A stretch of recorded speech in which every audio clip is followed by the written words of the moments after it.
Good afternoon, my name is Monica Rodriguez, and today I will be talking about midwives, professionals, empaths, underrated. Think about the beginning stages of a baby being born. The water breaks, contractions begin, and the chaos that is labor is in full force. For most, the next logical step is to get in the car with the overnight bag and get to the hospital as quick as possible. For some, the comfort of their own home has already been declared the primary birthing site. No big rush, just simply the attitude to hurry up and wait. To quote Juna McGuff, I'm already pregnant, what other shenanigans could I get into? Children are not a timestamp for everyone's future, but it goes without saying that we have been in contact with someone who has or will be giving birth at some point in our lives. The idea of a home birth is not everyone's cup of tea, but the role of the midwife plays a pivotal part in multiple settings, including birthing centers, hospitals, and of course, the patient's homes. Today I will touch on specific areas such as the continuous underrating of midwives as a profession, steps people can take to ensure the best decision for their birthing situation, and how combining modern and classical medicine rather than fighting against one another, there can be positive outcomes for patients, clients, and healthcare providers.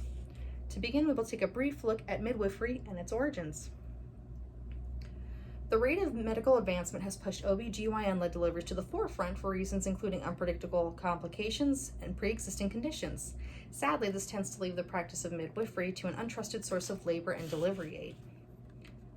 The NPR website states that between 23 to 37% of women are transferred to hospitals in their first home births, mainly due to lack of mobility available in the birth canal. This type of complication would require an OB/GYN to step in, as a midwife is not able to perform any surgeries.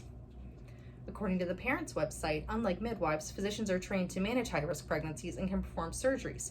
They are also authorized to use tools to assist with delivery, such as forceps and vacuums, should the facilitation be necessary. The age of the midwife is one that stems back to several centuries. Prior to the age of the OB/GYN, mothers of days past would rely on the skills and support of their fellow women and those familiar in the ways of bringing children into the world. On the registered nursing website, the first recorded practices of certified midwifery go back several hundred years. New York City began to require licensing of midwives in 1716.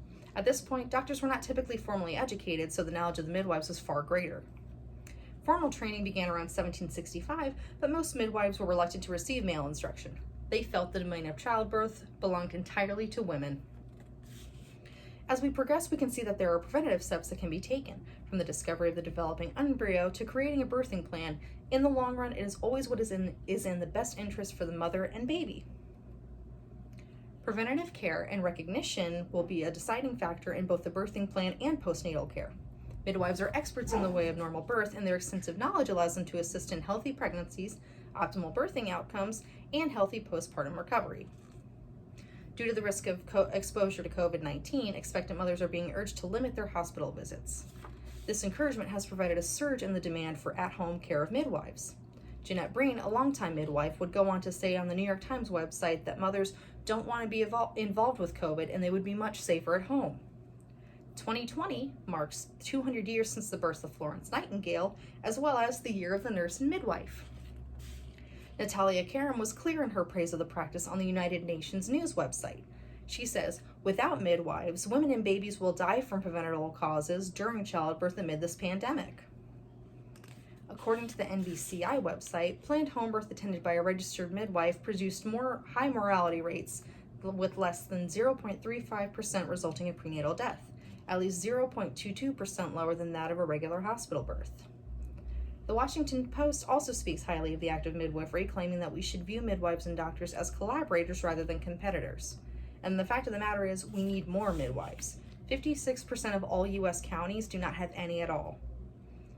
Recognition and accelerated skills now expected of a midwife, along with the instilled predisposition to empathy, the lost art of midwifery is coming more to light among modern women and opening up to the possibilities of alternative options. Between the blessing of time's advancements and the growing knowledge in the field of medicine, it is truly a time to be alive. For parents and medical professionals alike, the risks have become virtually infinitesimal and the gain far greater. As we emerge into the 21st century, it is without a doubt a time for empowerment for women of all professions. Celebrities such as Kelly Ripa have come forward expressing their gratitude for the profession. She goes on to say, "I wish I had that level of expertise because I just find the whole childbirth experience to be so incredible, miraculous, and exhilarating." The Nursing Times website would sing praises even further, stating that they have pulled out all the stops as dealing with the virus began to progress throughout the year. Maternity services across the pond have brought an estimated 158,000 babies into the world since January of 2020. Most assume that a midwife is merely there to assist with home birthing when it is so much more than that. As we can see from the Nursing Practitioner School website, one must obtain a BSN from an institution holding accreditation from the Commission of Education in Nursing. The next step is to apply for a Master's in Nursing Science program with a midwifery concentration. Some will opt for the doctoral in nursing, but either way, the graduate program must have acquired accreditation from the Commission of Midwifery Education.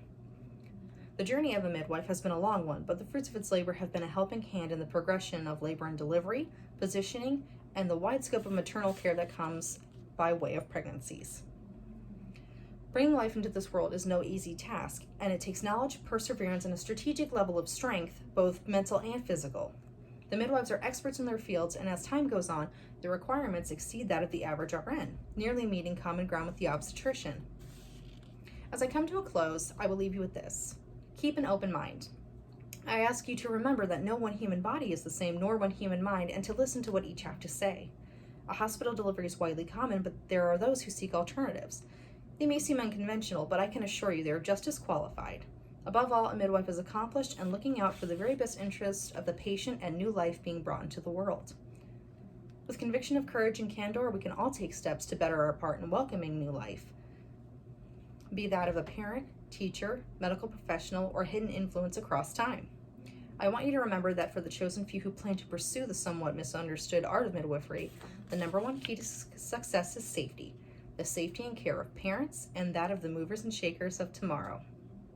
You must be imaginative, strong-hearted. You must try things that may not work, and you must not let anyone define your limits because of where you come from. Your only limit is your soul. I leave you with Chef Gusteau from Ratatouille. Thank you very much.